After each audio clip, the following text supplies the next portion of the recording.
Photoelectric effect. Between 1888 and 1889, several physicists performed experiments that showed light of specific frequencies incident upon certain polished metals would emit electrons. So the light would hit the metal and electrons would be emitted. Below a certain frequency of the incident light, F0, no electrons were emitted, no matter how great the intensity of the light. At and above that frequency, electrons were emitted. Their number was directly proportional to the intensity of the light. Intensity is also known as the brightness. However, their resulting kinetic energy was independent of the light intensity. These properties could not be explained with the classical wave theory of light. Classical wave theory could not explain why this happened. If light were just a wave, and you shined a light on metal, the following should happen. While the light was shining, energy is transferred to the metal.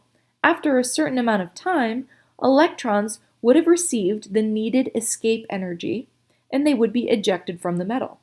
Lower frequency or lower energy light would just take more time to transfer over the required amount of energy. However, this is not what happened. Light below a certain frequency ejects no electrons, no matter how long the light shines on the metal. One might think that the brighter the light, the more energy the ejected electrons would have.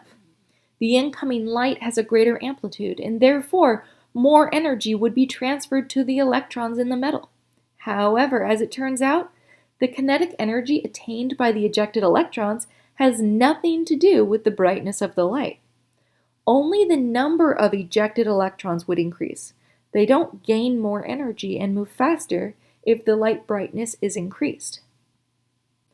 In 1900, Max Planck explained blackbody radiation by proposing that energy came in discrete, quantized amounts, where the energy of an electromagnetic wave is directly proportional to its frequency, E equals hf. The greater the frequency, the greater the energy carried by the wave. In 1905, Einstein expanded on Planck's work and treated light as a particle, not a wave. For this idea, he won the Nobel Prize. Einstein stated that light energy came in discrete packets of energy that were later named photons, with the energy described by Planck. When one photon with an adequate amount of energy, high enough frequency, collides with one electron, that electron is given enough energy to escape the metal. If the brightness of the light is increased, more photons hit the metal. Each photon strikes and ejects one electron, so more electrons are ejected. If the light doesn't have enough energy, it is below the minimum frequency, then no electrons will be ejected. Click the link below for a photoelectric effect PhET simulation. Here is a photoelectric effect metaphor. Imagine 10,000 people in a room. The only way to get out of the room is to pay the doorman $10. Suddenly, quarters start falling out of a ceiling vent. Assume that no matter how long the quarters are falling, no individual person will ever collect enough money to leave. Remember, there's 10,000 people in this room fighting over these quarters. Nobody's ever going to get $10. However, now imagine that $10 bills start falling out of the ceiling vent. Now, every time a bill falls down, one person gets to leave the room. They take their $10, pay the doorman, and are now standing outside on the street. But they just stand there, since they have no money for a taxi. Finally, imagine that $20 bills start falling out of the ceiling vent. Now, not only can each person who catches a bill get out of the room, but they now have extra money when they leave to pay for a taxi. The room with a doorman is a metaphor for the photoelectric effect. Different types of metals have different minimum amounts of energy required for an electron to escape. The minimum amount of energy is called the work function, which is represented by phi. The incident photon's energy that is greater than the work function is the kinetic energy that the electron will have once it has escaped the metal. Here is an example. The work function for this metal is 3 electron volts. Photons of light that each have 5 electron volts of energy hits the metal. Each electron that absorbs that photon escapes the metal and therefore has 2 electron volts of kinetic energy. So here, once again, a photon with 5 electron volts of energy hits the metal. It gets absorbed by an electron. 3 electron volts of that energy are used just to escape the metal, which means now this electron has 2 electron volts of kinetic energy. The equation for the maximum kinetic energy of the emitted electron is on the AP Physics 2 equation sheet. Kmax equals HF minus phi. The incident photon's energy is HF, and the amount of energy required to free the electron from its atom is the work function, phi. The required photon frequency to cause the photoelectric effect is known as the threshold frequency, F0. It is found by setting Kmax equal to 0, which indicates the electrons have no velocity outside of the atom, so they don't leave. So if we can assume that all of the energy of that photon is equal to the work energy, that would mean that the ejected electrons have no kinetic energy at the end. So set that equal to 0, solve for F0, and we get work function divided by Planck's constant. Let's compare this equation to the equation of a straight line. Y equals mx plus b. I guess in this case it will be negative. All right, so K is our Y. We're gonna put the kinetic energy of the emitted electrons on the y-axis. We are going to put frequency on the x-axis. Therefore, the slope of this line will be Planck's constant, h. And the y-intercept will be phi, but it's going to be minus phi, so it's going to be down here at the work function.